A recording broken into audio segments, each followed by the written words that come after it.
dinala po ito, Panginoon, alam po namin, kaya po kami nagkasama-sama sa lugar na ito, ikaw po ay mayroong sa dahilan, Panginoon. Kaya mga po, Lord, sasamantala. Dapat pakaligtaan na atin pong i-recognize sa ating mga kapwa manggagawa sa Panginoon. Kaya po sa umaga nito ay maaari na po tayo ay isa-isang tumayo sa harapan at papakilala lahat ng mga pastor and missionaries.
Akala ko kasi today is BGM meeting.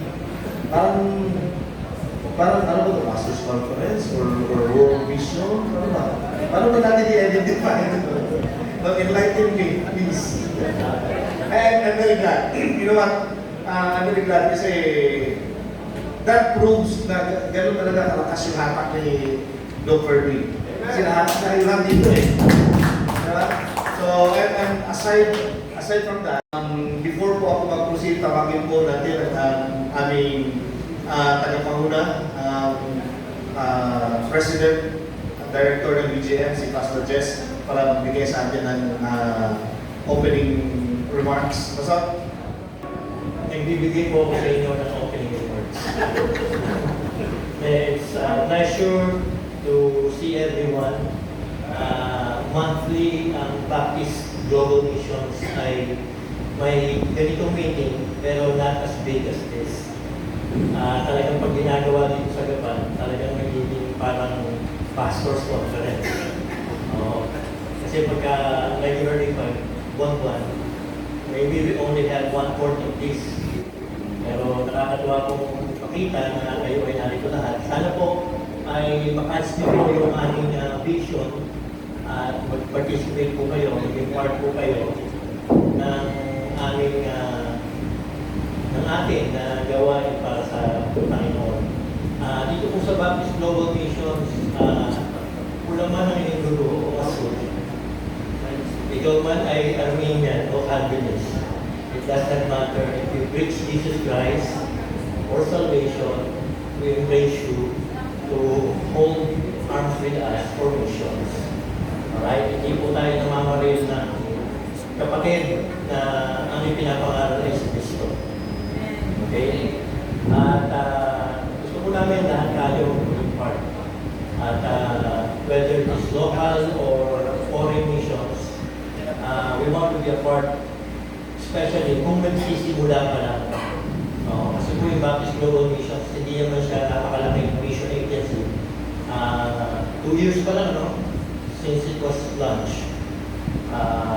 Nagsimula po ito sa pagtutulungan ng mga sanctuary churches. At dahil ako ay hindi naman bata na, pinamahala po namin ni Pastor Jason Sagutan ang operation ng Baptist Global Missions. So, you can be a part of this if you want to be of help sa mga nagsisimula ng gawain, especially local. Kasi since na-launch mo yung World Missions, yung mga locals natin ang pabayaan. Naiisan kami sila, hindi na sila napapasin. Kasi pagka may World Missions Conference, lagi tinatawag yung mga foreign missionaries. Alright? So, gusto namin baguhin yan sa Baptist Global. Hindi para tanggalin yung ating pananaw sa World Missions, kundi para habang nakatingin tayo sa malayo, sana hindi natin yung mission malayo. God bless po.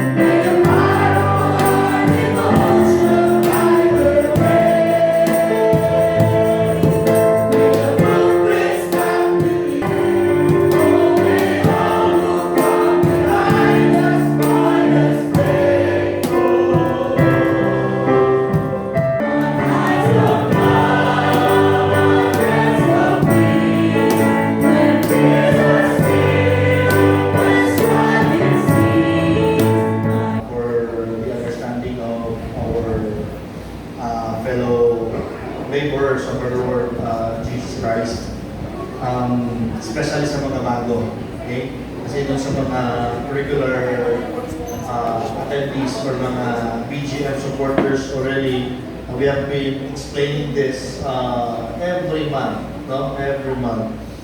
So BGM po, that stands for Baptist Global Missions, no? BGM, Baptist. So this, of course, this talks about the Baptist, us, and we deal with the missions. So ang ating pong tagline ay proclaim Christ, planting churches. We proclaim Christ, and of course we plant churches. Hindi po BGM. So BGM stands for Baptist Global Missions. It is a mission support agency. The nationals reaching the nationals. So ano ibig sabihin na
beloved na to. So, Alam niyo po mga kapatid, mga minamahal, it's a privilege po na ako po ay nakatayo sa likuran ng pulpitong ito. Actually po, ako po ay bago pa lamang po nagpapastor sa may Kuwayan. Ang iglesia po ito ay isa na po sa tumutulong po sa akin financially. Kaya nagpapasalamat po ako kila Pastor Ferdy, kila Akinek, na talaga pong miski po itong lugar na ito ay pinagpala ng Panginoon. Number one po, we have concern para po makuha niyo na agad. We have concern, we have courtesy, and we have courage. So tatlong silamang po yan, yung ating pong pag-aaralan. Dito po sa verse number 1, bago po basahin, hindi po makakapagpatuloy ang gawain ng Panginoon kapag walang collection. And even Apostle Paul, he instructed his people na magkaroon po sila ng collection.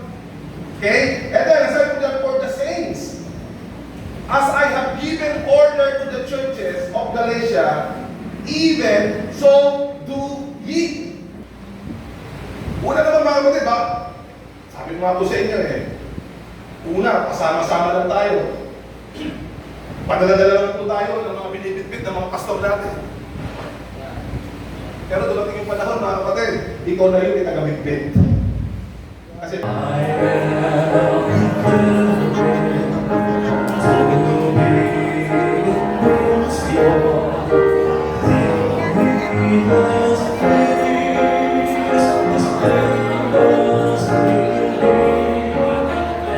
for the glory of your name, the splendor of your name, none can compare with the power of your name. You are Jesus,